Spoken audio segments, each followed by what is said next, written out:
You might have to turn off center stage, otherwise I'm gonna fucking Ralph. I'm just fucking with it. You're just moving just a tiny bit, and it like the whole thing is swaying.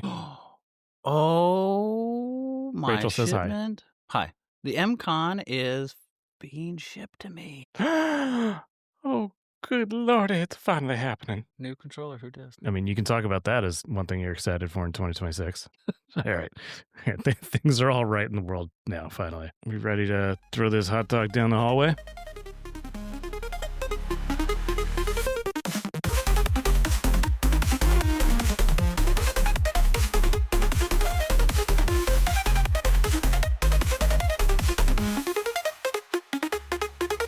Happy New Year to all you hardy humans harvesting hope from beyond the horizon for a really fortuitous 2026. This is episode 42 of the Geekoid podcast, rounding out 2025, and we have a very, very special episode for everyone tuning in. We are going to take a look back at really the highlights and lowlights of 2025, what we are most excited about, and then what we're looking forward to in 2026, and then also maybe the future of this show and the future of what we're going to be working on. And Jarrad still hasn't turned off his center stage, so if I have to take a few second break to roll up in the corner, just please forgive me that. Got a new laptop. It's fancy. Is it safe to say that's your favorite Christmas gift this year? Yeah. So we are recording on December 30th, so we survived the holidays. And you had a little get-together at your place on Christmas Eve. My parents came on Christmas Eve. Then we went to Rachel's parents on Christmas Day. Just a lot of time with the family. It was good. It was good. Same. It was Christmas Eve here. They all got here at 11, and they stayed till 6. Then we did it all over again the next day in the afternoon, but somewhere else. But by that point, we were already drained, little introverts we are. So we stuck around for a few hours, talked to the extended family, the cousins and whatever on her side, and then took off. And then Sunday? Well, no, you took off Sunday. because you're like, we got to go watch Stranger Things. Well, I mean, yeah, that totally helped. But we were like really super drained, like little introverts we are. So we took off early and then, got back in our PJs because we dressed up in PJs for Christmas Eve brunch. We got back in our PJs and then watched Stranger Things back to back to back to back. Yes, which it's been a really good volume 2. I think that's what we're calling the sections. I think so. The internet's a little outraged at how dare one of the characters be gay and have a moment. Get out of here. Are you serious? Yeah. Shut up. It's been review bombed to a certain degree. Wow. My filter's off. Go fuck yourselves. Also, I think it was a personal moment for him as a human being. Kiss my ass. That's all I have to say. Golly. Ugh. Start off this episode fresh. Ugh. Gross. Fresh. Thanks. Yeah. World. People just need to just get off whatever, I don't know, proverbial soapbox they want to be on, and just people are going to create content, and they're going to create content. Sometimes there actually isn't an agenda. Just don't worry about other people's prerogatives, you weird fucktards. Oh, God. I can't stop. Poop, crap, poop heads. Ugh. All right. Well, you got a MacBook for Christmas. I got a MacBook Air. Let's be straight. I got a pony, not a horse, but this is still a very powerful pony. Researched this pony for pretty much all of 2025, and this thing obviously will be able to do Final Cut Pro because it was optimized for it. But DaVinci Resolve is what I'm going to dip my toes into now. I was using LumaFusion on iPad, and you can use it on Macs, and it works pretty seamless, actually. And it works actually really seamless if you need to do anything in Final Cut. So it is a nice go-between, very advanced at this point, video editing software. I'm going to go to DaVinci Resolve and we'll see from there. As far as I know at this point, I don't have to pay anything for what I need to do, but we'll see. I have 2 projects that I've been holding off for 3 to 4 years. So we'll see. And it's because I didn't have a laptop or a device of any sort that could handle the amount of footage I filmed, and then or the type of footage. Or I was blessed before I went to New York City, in Manhattan specifically for Christmas, a couple of years ago. I was gifted an Insta360 X4 3 months before the X5 came out, but it is still a badass, very powerful camera because it shoots 360 degrees. And laptops of the Intel sort don't like that, especially ones from 8 years ago. The before times. Yeah. Which is what our laptop is a MacBook Pro Intel, and my God, is that thing painful to work with.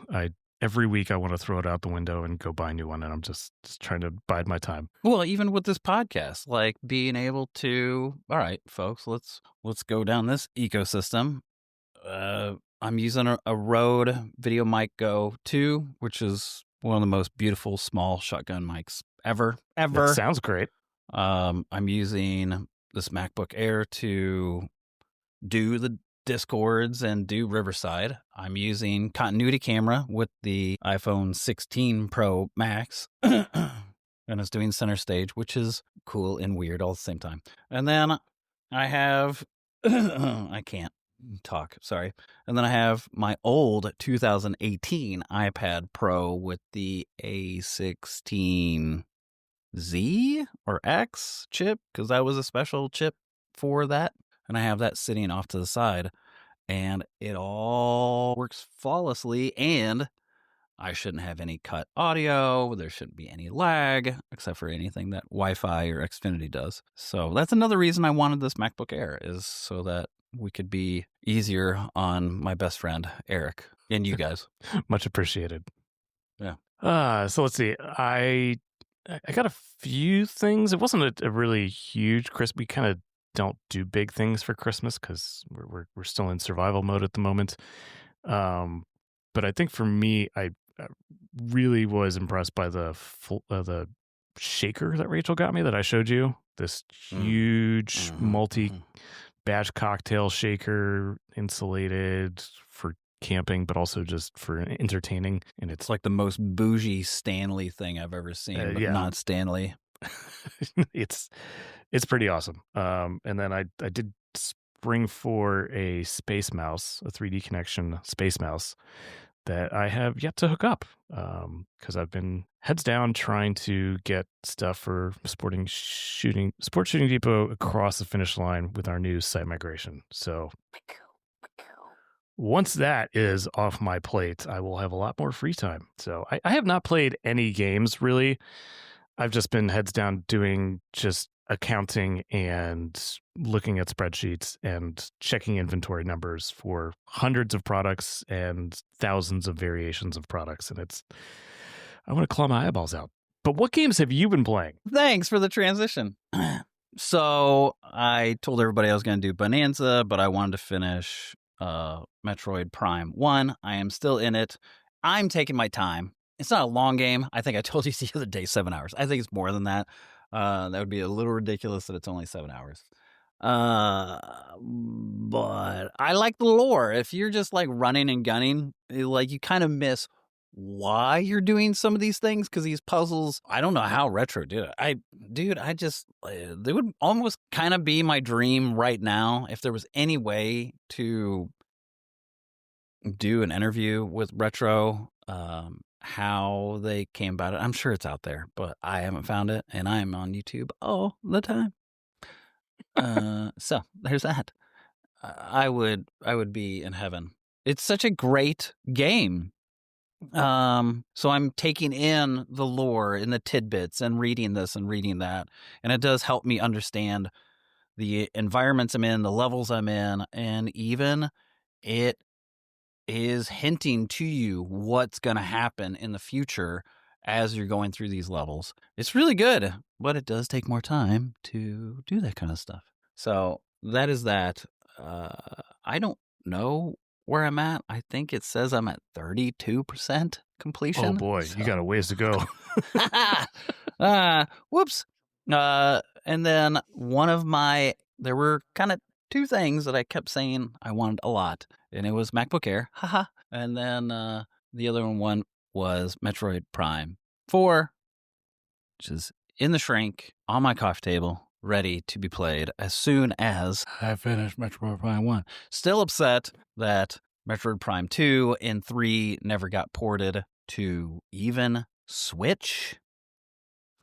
So I'm going to be skipping a couple beats, but again, YouTube, I'll catch up. Yeah, they're not that type of series, I think, where you need to put, like, there's no storyline or story thread through all of them that is super critical to understanding what happens in the fourth game. No, not really at all.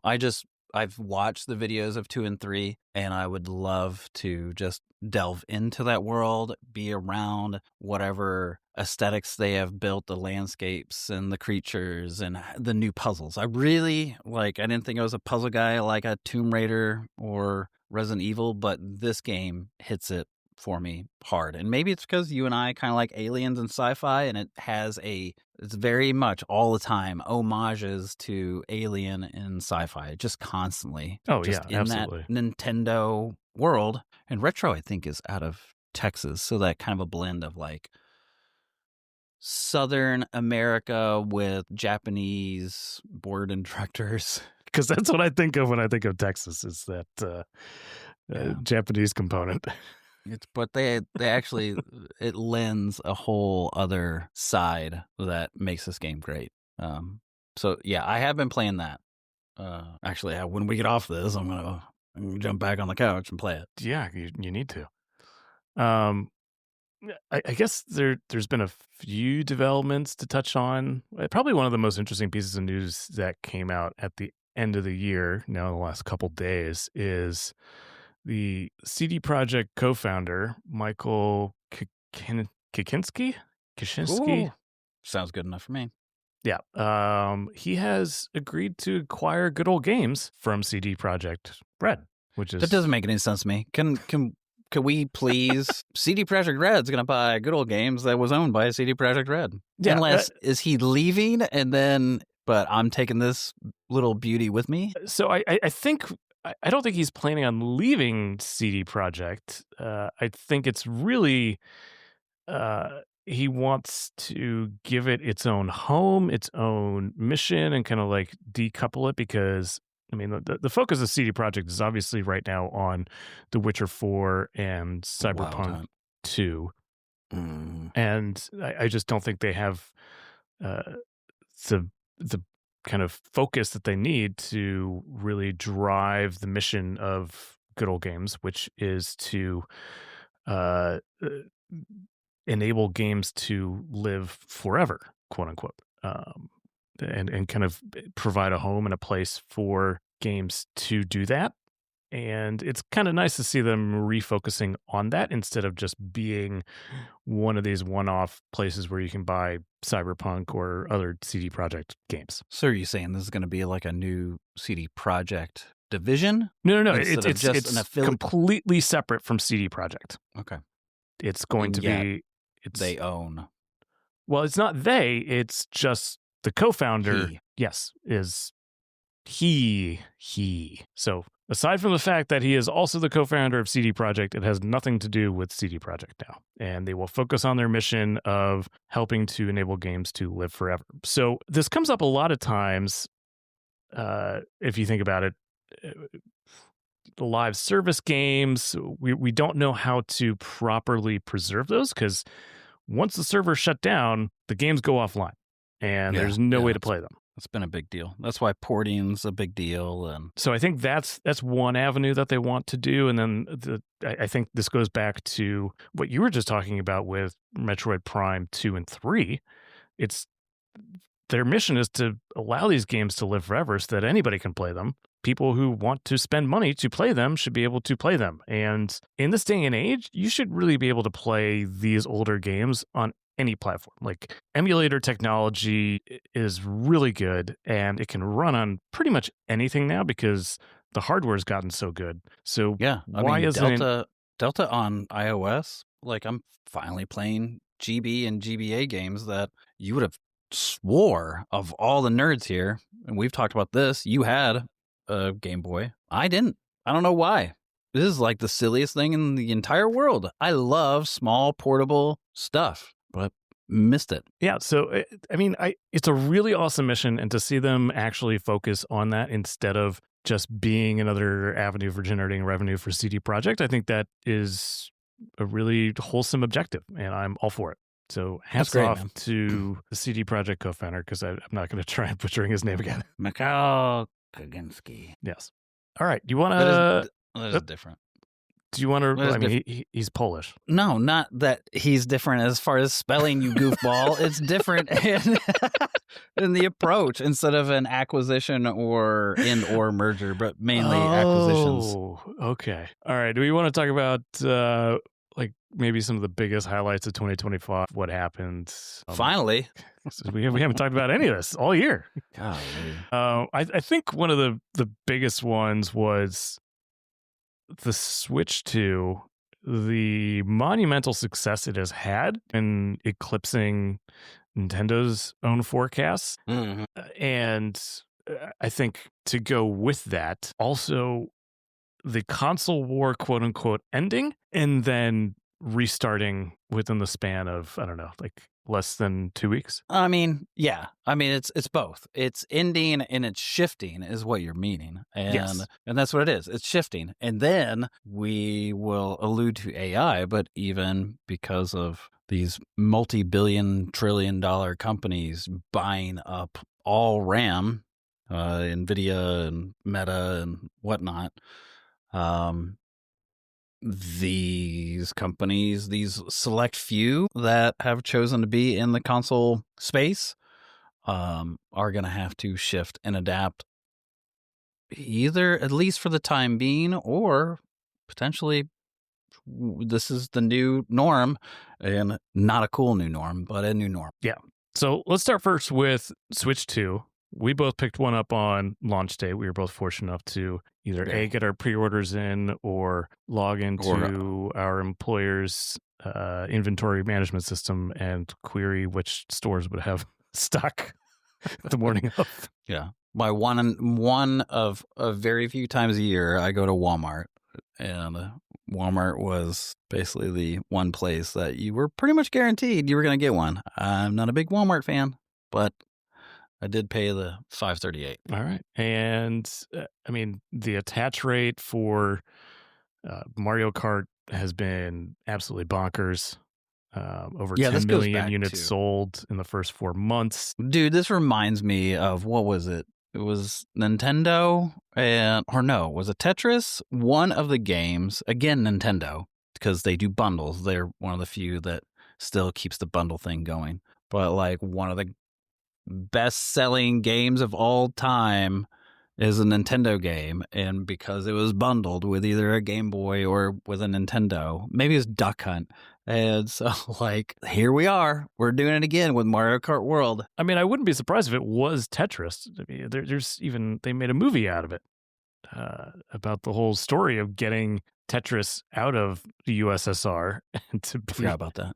I need to buy that game. I need to buy with that the Game movie. Boy. It's a solid movie. But yeah, I mean, so Nintendo, incredible launch with the Switch 2. Mario Kart, awesome game. And then things kind of slowed down because the number of launch titles was a little lacking, in my opinion. Well, so Nintendo, as it is with all new consoles, let's be real. Sure. But Nintendo didn't have all the hardware, and they wanted specifically dev kit hardware going to devs, and they didn't have it. And so you only had a few third parties and a few of even their own partners like Retro and a few other that didn't have the kits. Yeah, and people who had to postpone indefinitely their plans, like or Borderlands. Or make Switch One versions. Yeah, and definitely. TBD, never. Hopefully it actually will, because I think you'd really enjoy it. Yeah, and then people went on to say that console wars are over. Xbox has basically conceded the living room to PlayStation and to Sony, basically doing an approach where they want to enable people to game on every platform and figure out ways to undermine Apple and their 30% tax, if you will, and allow people. Other companies also do it, Eric. Listen, other companies also get that 30%. Steam also the takes only a pretty reason good you're percentage. saying that is because you just got a new MacBook and you're all googly-eyed for Apple right now. No, not at all. Like, listen, Steam also takes a pretty good chunk. Here nor there, yeah, Microsoft wants Game Pass to be everywhere. Yeah. So why not also shift the hardware to be able to do that? And maybe they saw too, this is interesting, I didn't think about this. These folks, NVIDIA, they work with them. They are working with all these companies. They are in more talks behind the scenes, under the table than we are, two schlubs in, our houses, excited that I got a MacBook Air. And like, these guys, whatever. Maybe they also see, as they're also doing AI work, they're also in it doing the data centers, that they're going to see a shift along with what we already saw. PCs have been like a crazy resurgence over the last 3 years in gaming. Shift it. Make it more hybrid. I said it before too.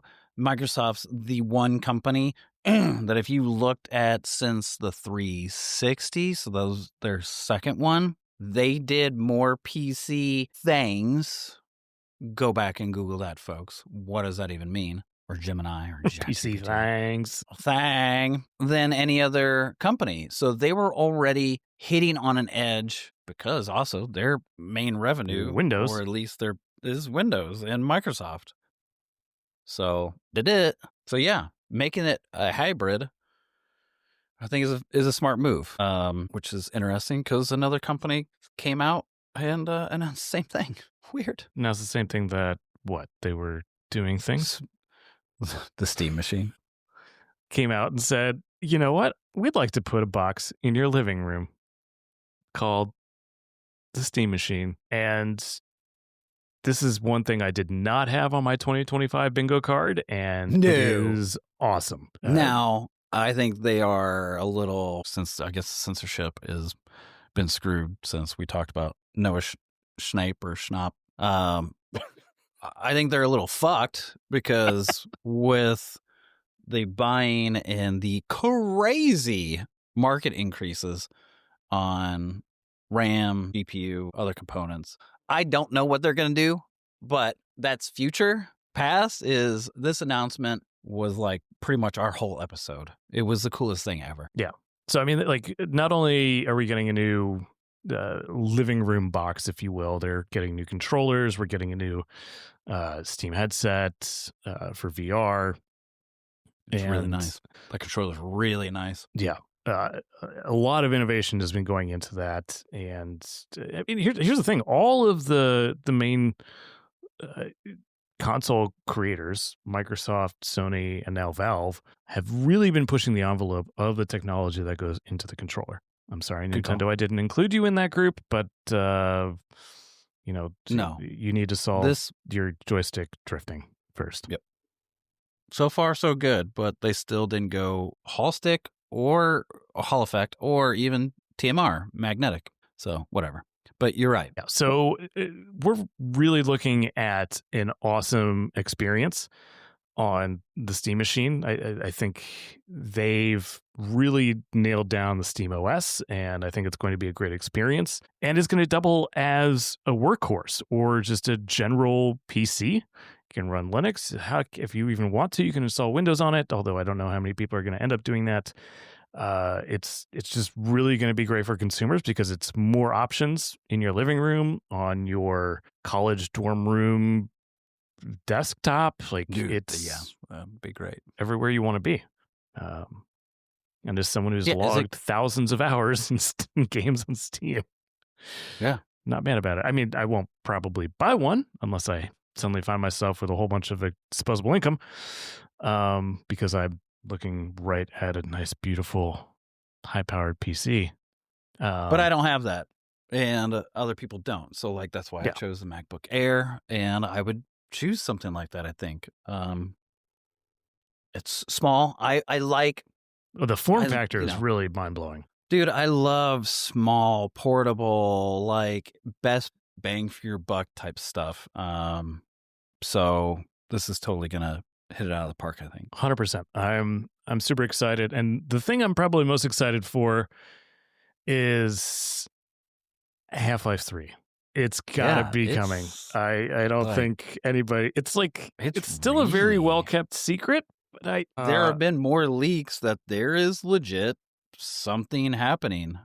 And I thought it was a joke. Somebody was like, oh, wouldn't it be funny if this was like a bundle, or when this comes out, all of a sudden Half-Life 3 is also? And I was like, yeah, that would totally sell. And then other people started saying behind the scenes, like, no, I think this is actually happening. So here's my question.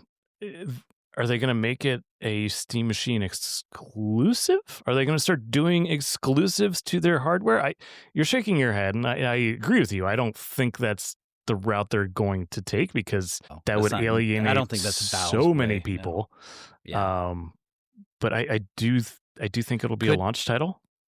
I don't think they could do this either, but they could do a weird discount. I don't know. Well, they could bundle it. I do think they do. You will have a bundle serial number, and if you have the serial number of the Steam Machine or Steam Box or whatever, like, well, I mean, people have been bundling games with hardware for all time, so that's not a hard problem to solve. Yeah, Nintendo's been bigger about it. Like, Mario Kart World was a code I had to put in that was inside, underneath, around the corner of the actual box. And I almost threw the box away. But I was like, there's a sticker that was slapped on. It wasn't printed. So obviously, and that gave me a clue, like, this was last minute. There's a code somewhere in here. And it was like, exit the game of figuring out where this code was. But yes, they could totally do it. And that would be great. If they bundled this game that, even for new generations who have never played Half-Life, they've at least heard folks like us and people older than us clamoring like, oh, Half-Life. So I will admit Half-Life has not aged fantastically well in the 2.5 decades since it originally came out. It's like that. I was playing that in high school. Before the millennium changed. So it'd be cool if they did a remake. Well, there was an independent remake called Black Mesa. So I was going to say, if you haven't played the original, go check that out, because a lot of human years went into making a very faithful recreation using new technology, and that is absolutely worth checking out. And I think right now is the perfect time. They just launched it, I think, the last 2 years.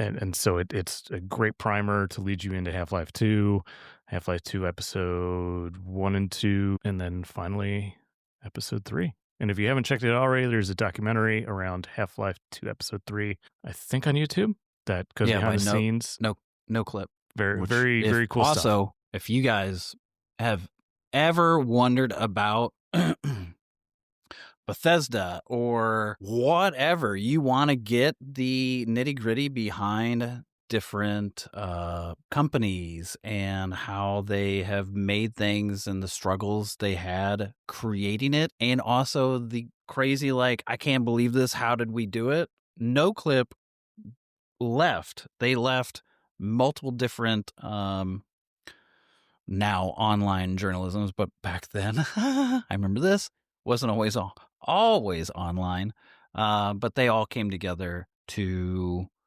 make dedicated documentary style video game content, and they're amazing. They're great. Also, Patreon, check them out. Yeah, throw them a few bones. Anything else we want to say about gaming before we move on to entertainment? No, I'm just looking through the notes. It was an interesting year for indie games. It felt like a really solid revival.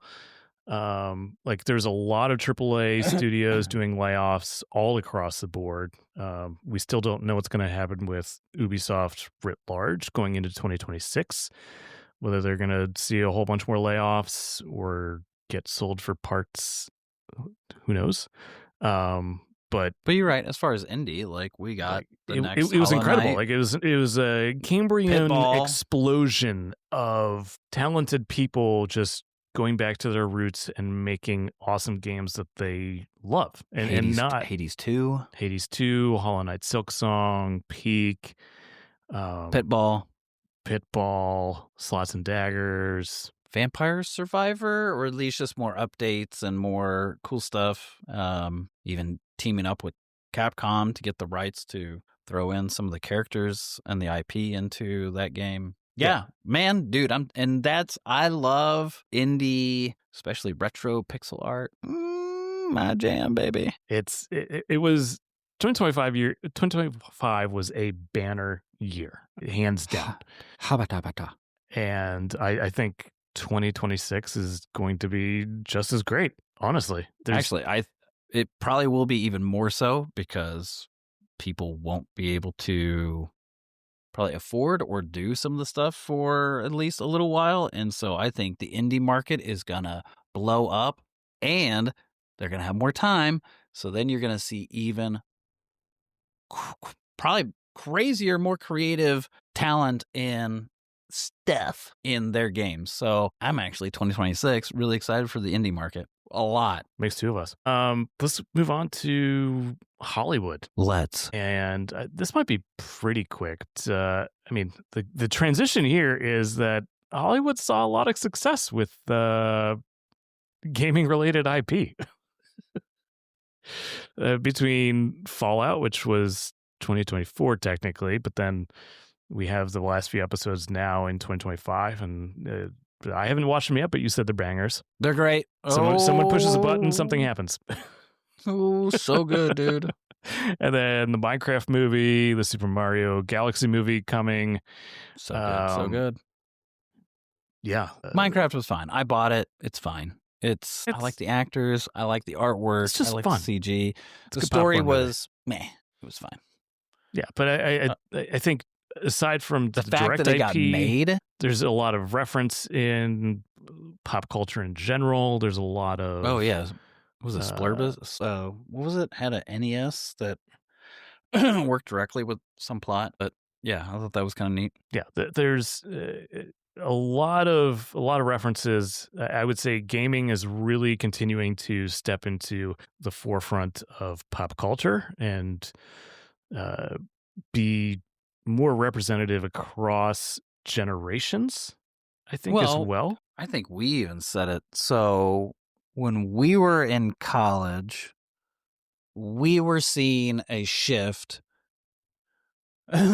in the intake of games outside of just being produced in a game studio. And we said back then, it was us our generation and a few years older, starting to get into those spots. But now you've got two generations. So this next generation knows nothing but. So why shouldn't it be? Because that's what it was totally normal. Just like kids don't know a world without a phone in their pocket. I'm the last generation that does. So we are the last generation. I love you. Yeah, I was probably 21. I think you were a little bit younger. I did have a Nokia in high school. It was this big. Yeah. Matter of fact, I could play Snake on it. I didn't even have it. I wasn't 21. I still had, what was it? The beeper pager, but you could do text messages. You would flip it open and you could do text message. I don't know the who Razor was text messaging. I don't know. It wasn't even that. I don't know what it was, but it wasn't until I didn't have a cell phone for a minute. And you know what? You can get a flip phone again next year. Oh, yeah. We'll see. We'll see. I got so excited we're not to earlier. 2026 yet, but yeah. All right. There's we have a lot of notes here, but I kind of want to keep things going. I also want to take a little refreshment break. Cool, If you're down because for I that. had 2 drinks and I have to go to the restroom. So it was great. Thanks, Yeah, me thanks, too. folks. All right, we'll be right back and cueing instrumental intermission music.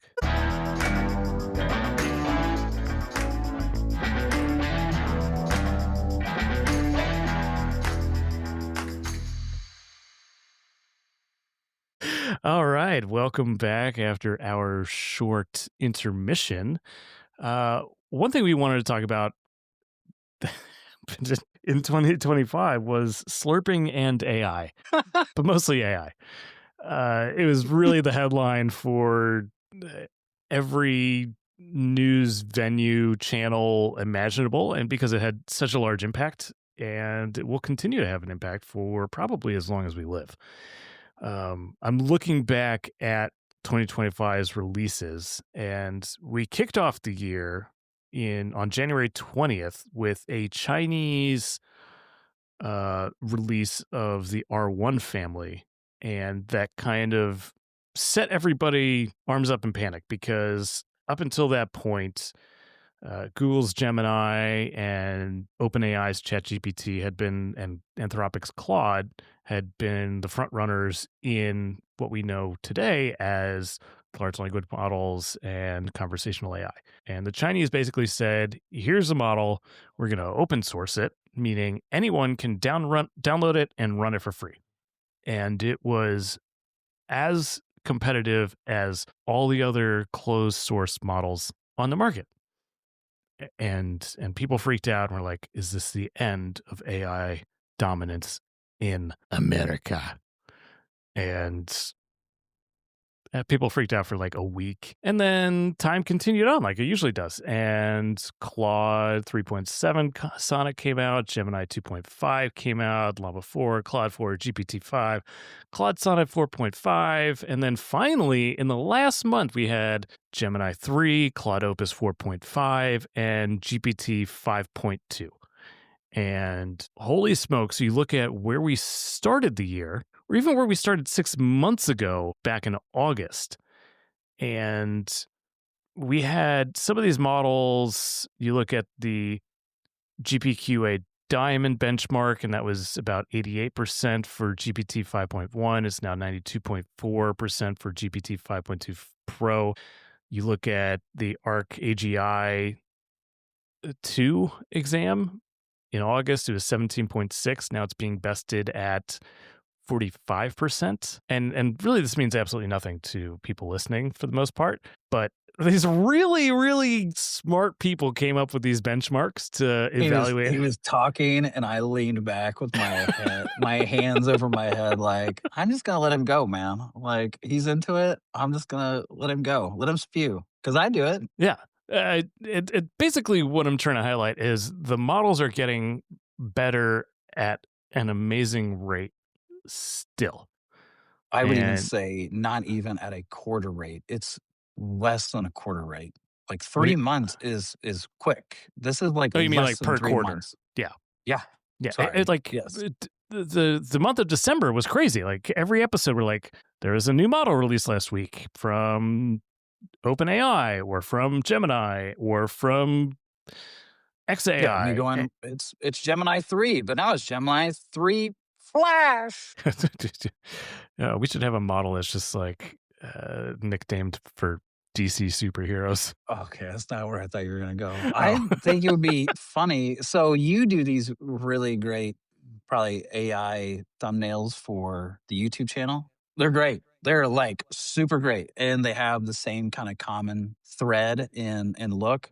But it'd be funny if somewhere on there you have all the different names. It's some kind of weird bar graph of like all the goofy names, but then also like just showing like tick for tick when these came out to even give a visual to folks, including me, of like this stuff has been crazy fast. Can't type that fast.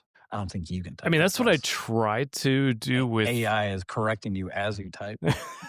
So that's what I was trying to figure out and I'm not going to be able to find a graph because there's too many graphs to sort through.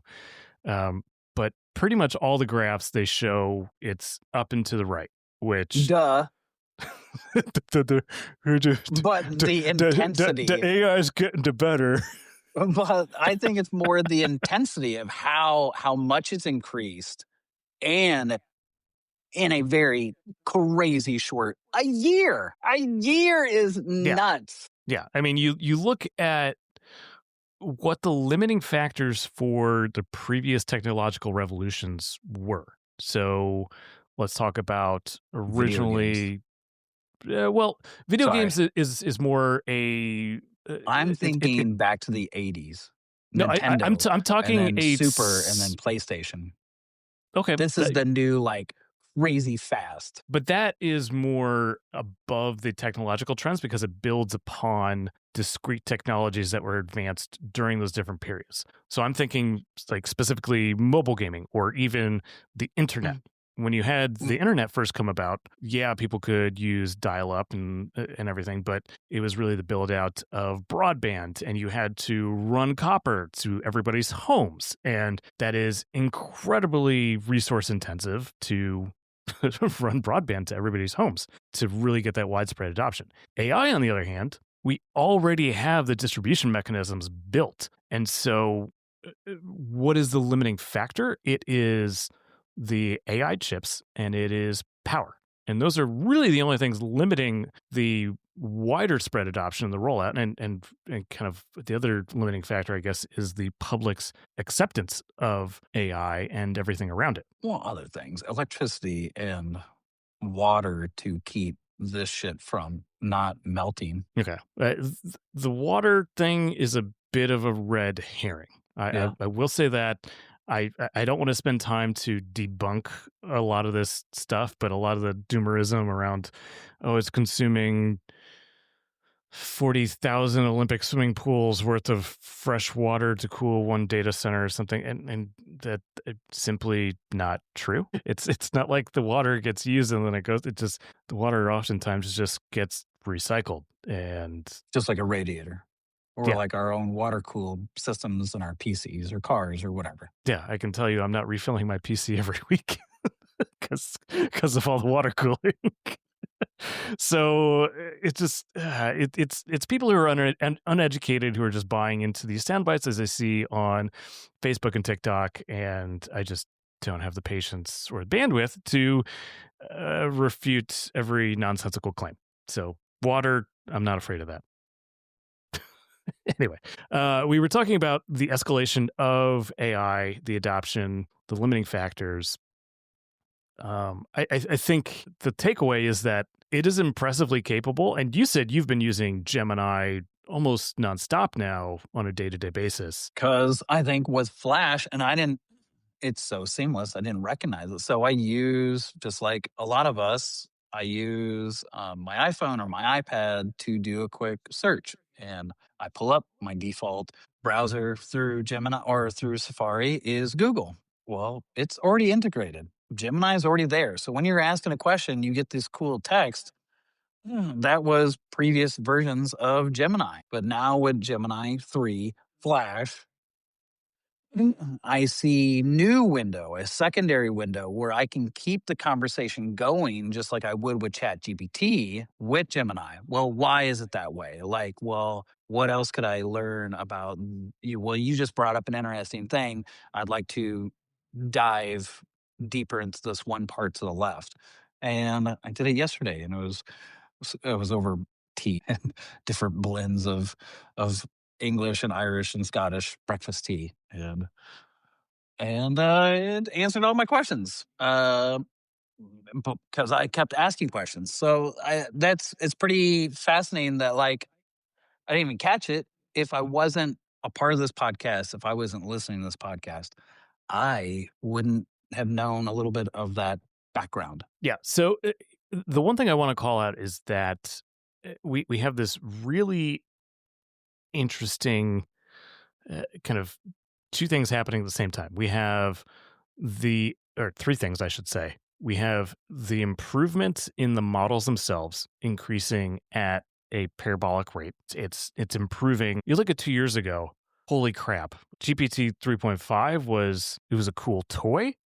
Now it's being used in the defense industry, in the space industry, like to solve really, really hard problems. And that in of itself is incredible. You combine that with the fact that adoption and usage is growing. Like Google publishes their token utilization graphs, and it is like, it is off the chart how fast that people are using Gemini and all the Gemini products. And then the third thing is the cost per token. You look at the cost per GPU hour from 2024 to 2025, AWS announced a 44% price cut on H100 instances in June 2025. So those are the top of the line NVIDIA clusters that they offer, going from $8 an hour down to $350. So the cost year over year is decreasing by 50%. And so it's these charts that are just going in these quadratic curves into the nether regions, and like, how is all this going to play out in our reality? And that is something I'm both excited for and terrified for in 2026.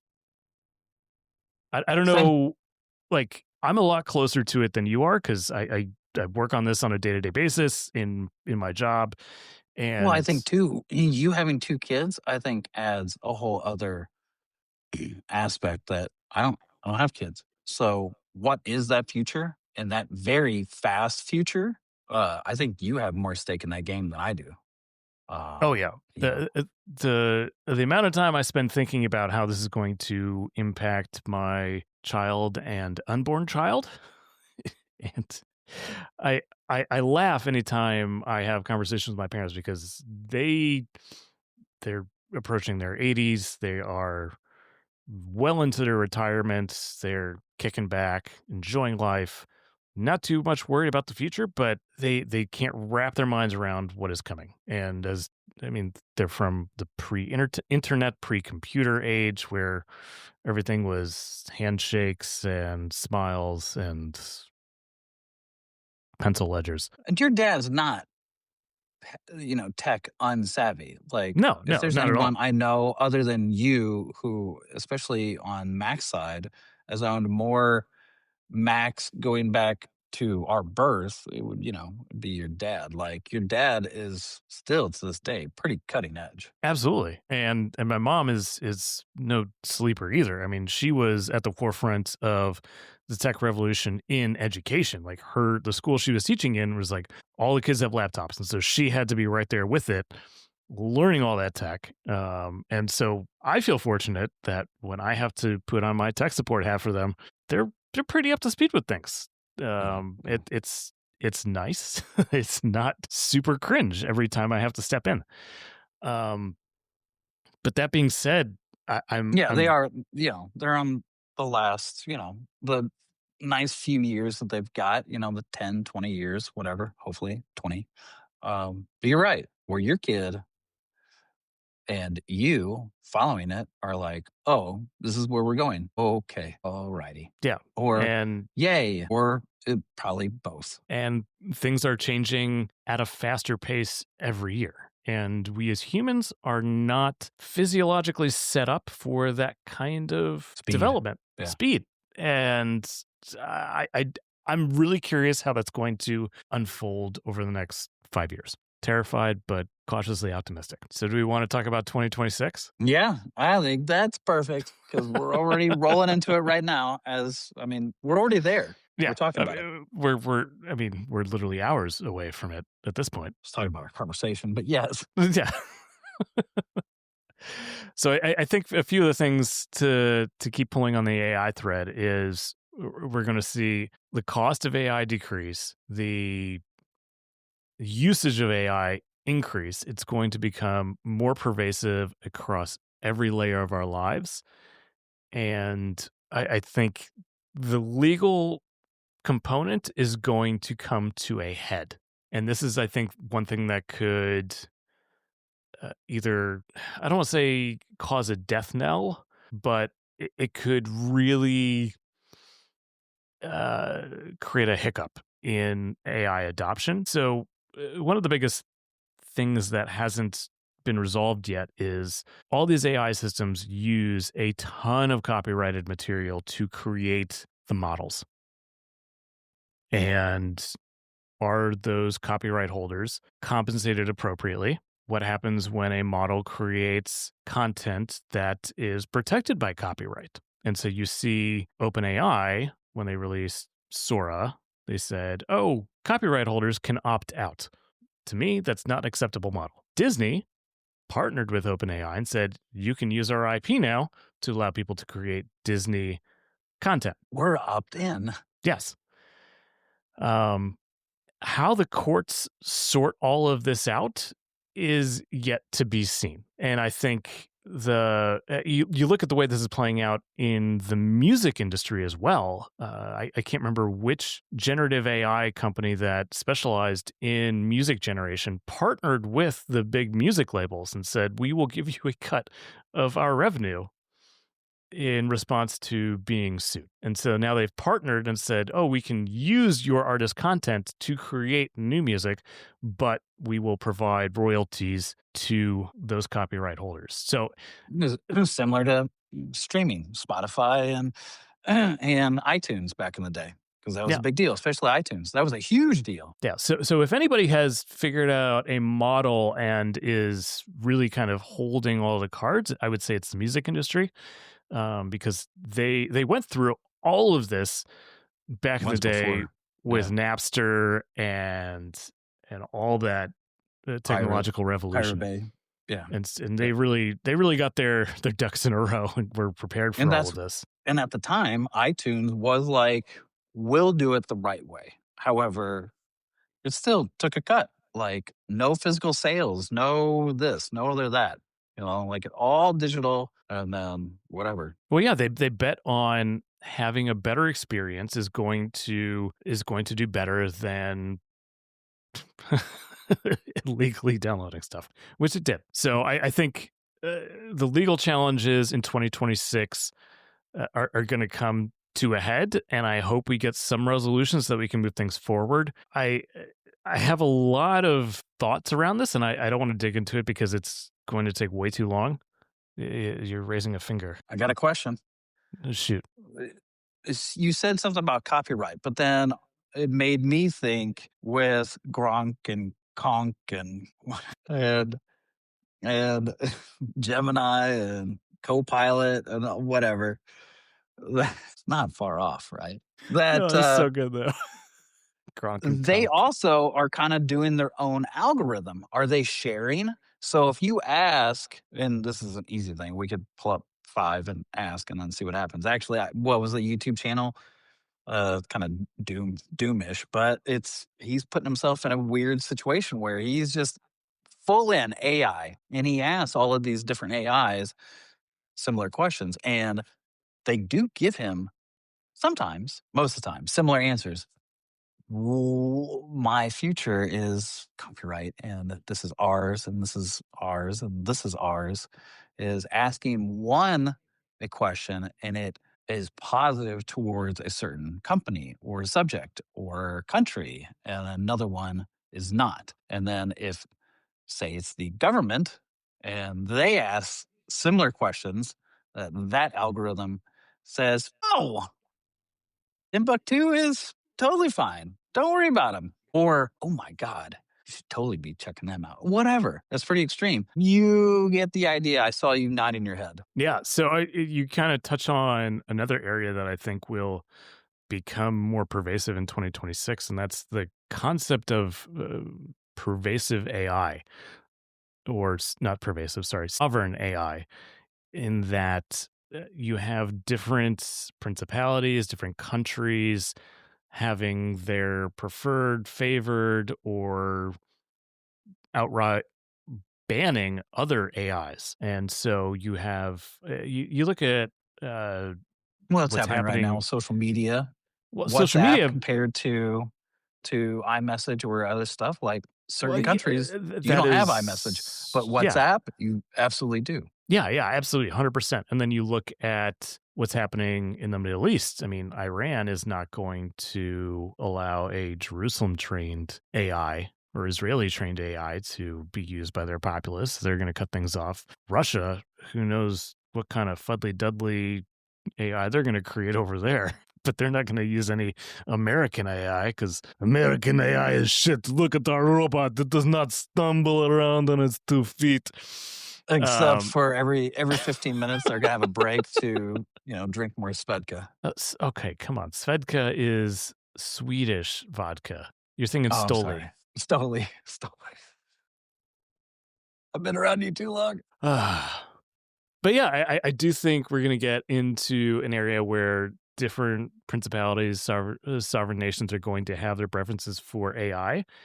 And they're going to start tuning it to give favoritism to certain ideologies. I think that's really, I mean, you think about what's happening in China, they're really pushing their open AI where anybody can download their models, but who is training those models? What are the weights? It's very interesting too to hear that from China because they are very strict on like what gets publicized, what does not, what control they have. The MacBook wants to do hand gestures, and I am telling it no. So I'm curious to see how the open models from China perform, how they react to certain limitations from the Chinese government. So we'll keep an eye on that in 2026. I hope we can, and I hope we do. I will make it a point to create a recurring task to investigate that topic. You can tell AI to put on your calendar, and then every week it will notify you with updates. I don't even have to put it on my calendar. I can just tell the AI to send me an email. Be like, what are the latest updates on this particular topic? And it's amazing. So shout out to our non-sponsor Perplexity that I use to get a weekly digest of topics in AI. Hey, what's post-quantum? I gotta say it. Cryptography,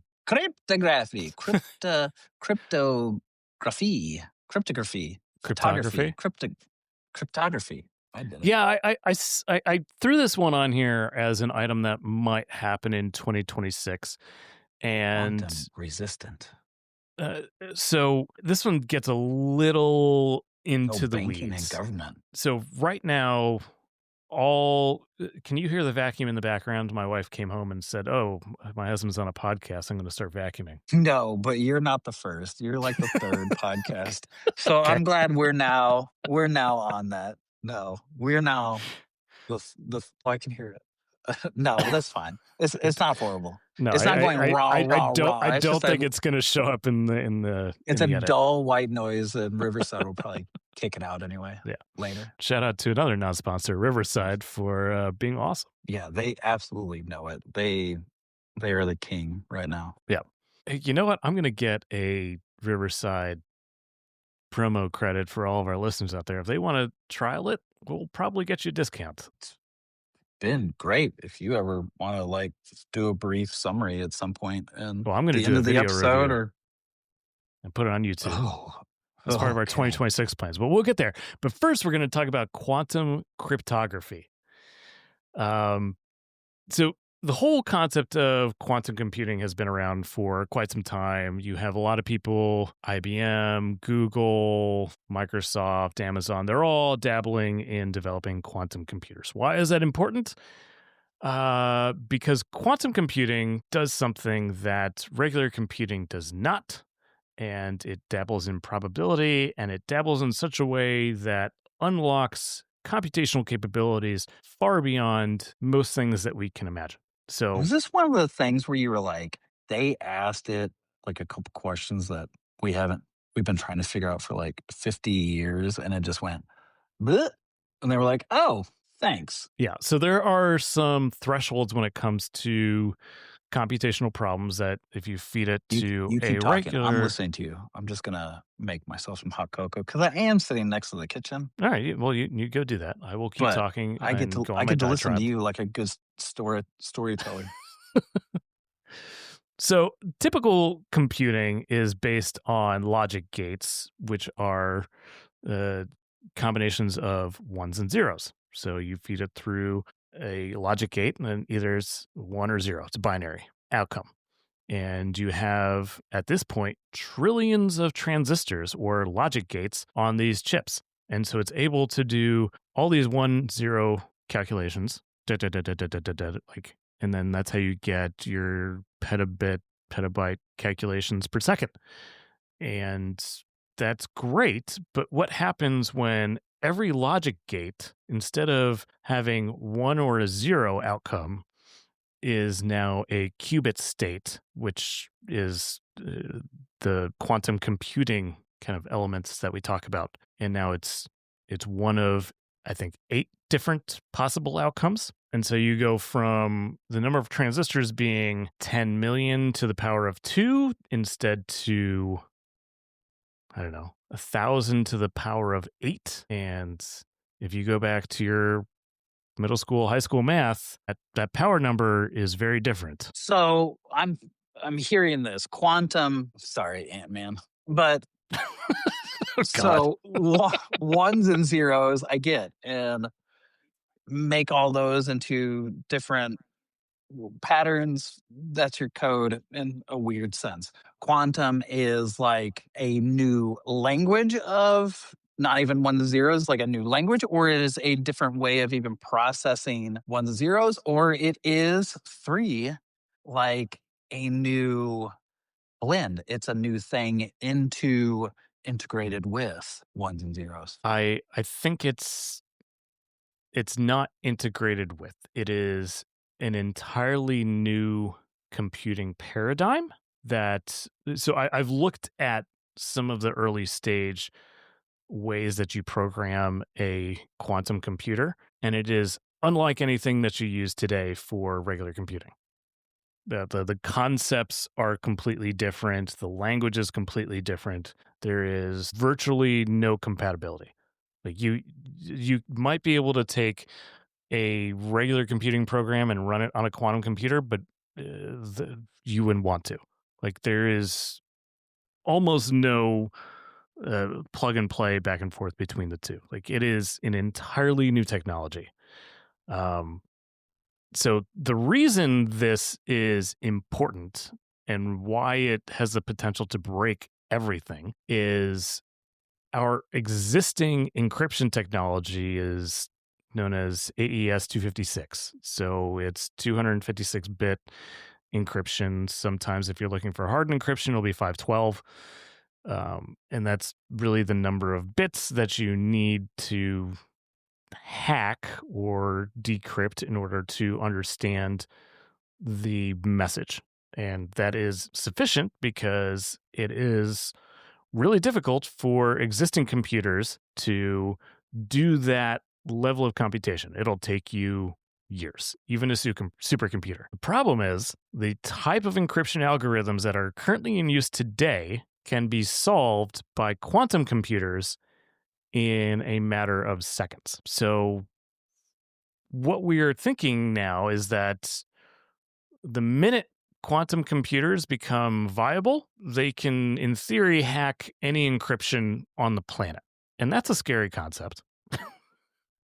And the question is, does AI accelerate the development of, and then what happens to all that Bitcoin? Then it becomes useless. So that's really the big question here is we have AI accelerating at a point and we have quantum computing moving at a pace. And when does one help the other? How does it interact with the whole crypto Web3 scene? Do the crypto algorithms adopt post-quantum cryptography in a quick enough pace so that they will be unaffected? This is something I've spent a little bit of time looking into, not a ton, but it could have huge ramifications. We will see. what happens in 2026? It's got to be a combination too. Like, if you're also doing quantum computing, then this is absolutely going to help with future AI development. I don't think they've figured out exactly how that's going to work. AI now has the ultimate brain.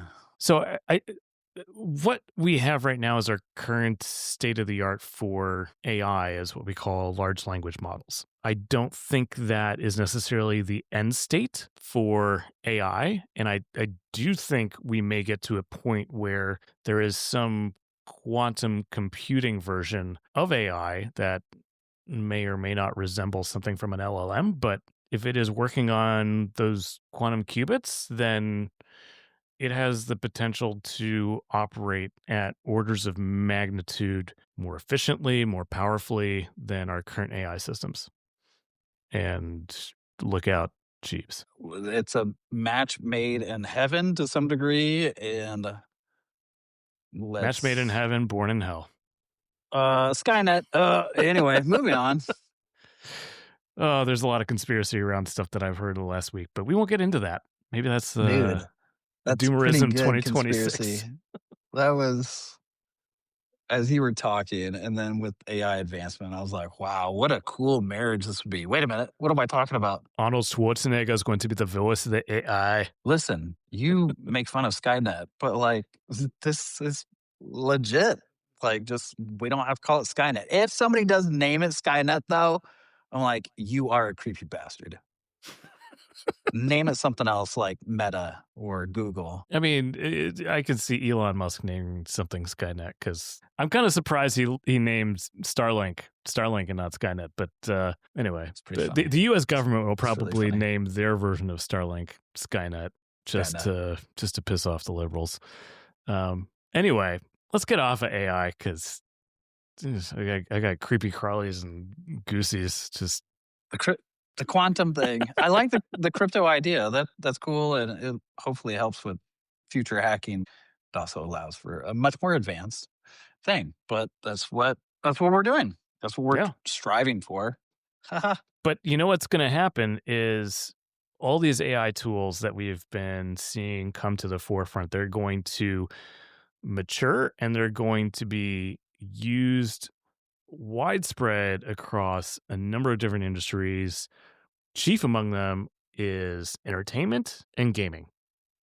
And we saw with our last week's episode, Claire Obscure losing out on 2 awards from the Game Awards show. Oh yeah, did those get moved to anybody else? By the way, I should have looked that up. I didn't look because I was just like so pissed. Who got it behind the table? They're like, here you go. Like, would you even accept an award like that? Or they're just not. This is the first year that nobody gets a Game Award. Maybe. I'm sure there's an answer. I'm just not bothered enough to look it up.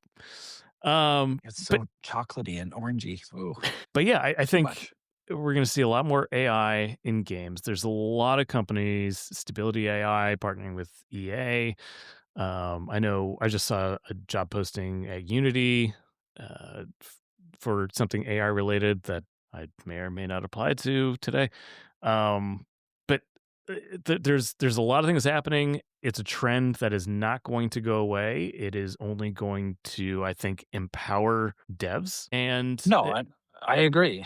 Like these companies, I'm jumping in because I'm going to say like they want more graphical this and more rendering that, and I'm not opposed to it at all. Like Uncharted or Lara Croft or some of the newer stuff we're seeing. Like, it's just so pretty, man. Like, Star Wars Outlaws was not a great game story-wise or whatever, but graphically, it was the benchmark of the latter half of 2025. Like, if this system can handle it, then it's pretty good. Or if they can pull off this port, Cyberpunk was another one.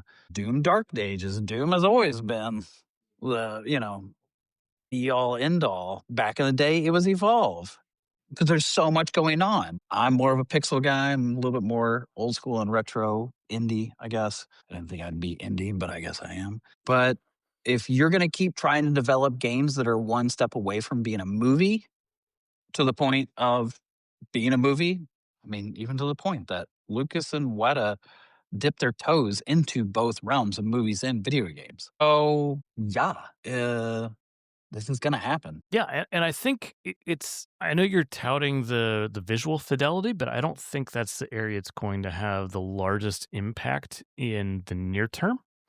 I think No it's really productivity. well, productivity aside, because I mean that's a blanket statement. I think it's going to happen in the realm of content creation. So when I think about my experience playing World of Warcraft a decade ago, and I'm leveling up in my 40s, like level 40, not my 40s. No, I liked it. It was good. I Because anybody who's played World of Warcraft for long enough knows that like the 40s were like that dry period where you're just in the desert and it's every quest is go kill 10 of these, but or bring back 10 of the things that you kill from 100 of those things, and it just rinse and repeat, and it's just miserable, and it was just a total grind, and it was the worst part of the game.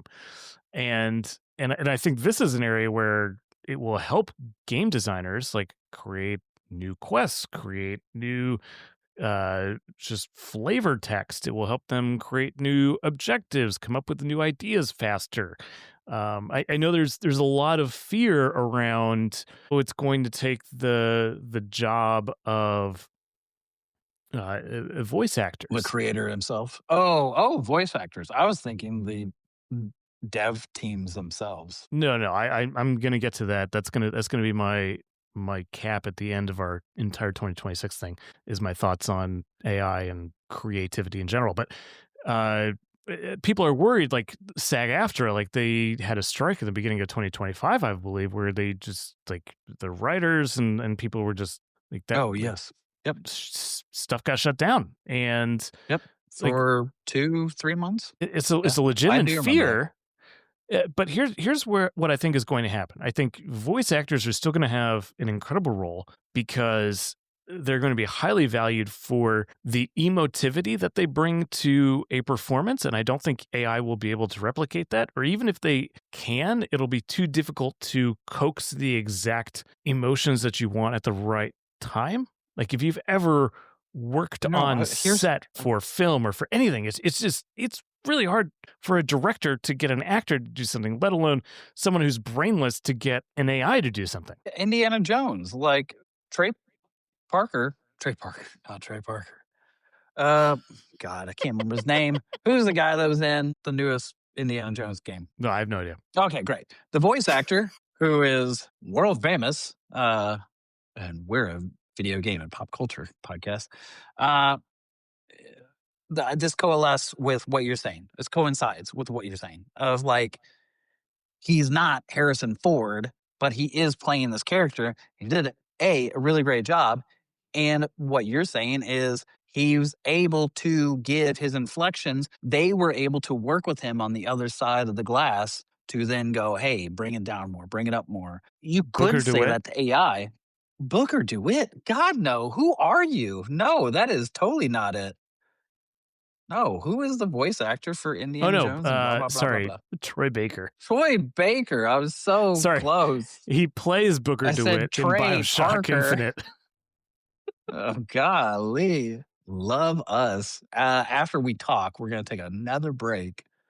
I have to go potty again. But Drink yeah, I water. like these are performances that maybe You in can't time, get with AI, at least not right now. at least not right now, and not for another year, maybe Yet. two. It's going to require a combination of improving the models themselves and also the underlying tools that people use to leverage the models. So if you it is. are a voice actor with any modicum of talent, I think your job is safe for the time being. Same thing with being Yeah, a writer. if you guys jump on YouTube right now and you do like AI short film for Star Wars or for whatever, you're going to see some cool stuff. Do you hear any voices that are new scripts? No, not at least not right now. Or if you do, you can tell. The visuals are crazy good. I saw one and I didn't even click on it, but I saw it scrolling through the YouTube preview of Luke Skywalker and whatever, and it looks like Mark Hamill, and it does not look like video game Mark Hamill. It looks like TV show, at least that degree, that level of CG, which was still pretty good. And Yes. I was like, holy shit. But no voices. It's long form content is going to continue to be a problem for AI. And I think that's where humans will shine. And that is both in episodic content, episodes week to week, long form movie content, and of course, gaming that spans tens or if not hundreds of hours because you need that shit to be consistent. I do think that with Disney and with Netflix being open to letting creators have IP content and the AI, they're like, here you go. So giving both the IP and the AI to produce short term, you will see because of that, just like Pirate Bay and other creatives, they will work around that. And you will see because of those two folks, longer form content coming quicker than maybe they hoped. We've seen it in the past. And you give somebody a small tool, dude, and you will be able to bastardize and rework it. Here's a great example. This is so niche. I love chiptune and I love EDM. And people have figured out ways to get into Nintendo, Super Nintendos, Game Boy Advances, to pop them open, put them into different software on MacBook and whatever, and then create chiptune, which is like weird 80s, 90s retro. Yeah, because that software at that time had a certain frequency and a certain wave form that was only of that time period. And you have DJs that literally will have 2 or 3 Game Boys. No shit, folks. 2 or 3 Game Boys hooked up to their MacBook so that they can create retro new music. You give somebody an inch, they will go the mile. Yeah. So that's the other area I'm excited for in 2026 is the new ways we can leverage these technologies to push the boundaries and push what is capable of independent creators and also studios as well. I think it'll be a cool unlock. And with that, we're going to take another quick potty break. End of transmission.